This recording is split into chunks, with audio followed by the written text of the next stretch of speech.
Hello everybody, in this tutorial I'm going to show you how to get batteries in Subnautica below zero. First of all, make sure to like and subscribe and hit the bell so you don't miss out any of the videos. First of all, you want to gather the resources.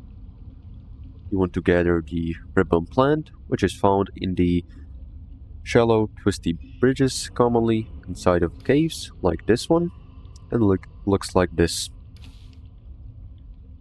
The second material you want to gather is the copper, which is found inside of these limestones outcrops. You can break it by clicking the left click. There can also be titanium inside of them, so you might have to break more of them to get the copper ore.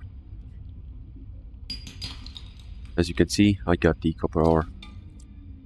Now you want to go ahead to your drop pod, and inside of the drop pod or your base, you want to use the fabricator.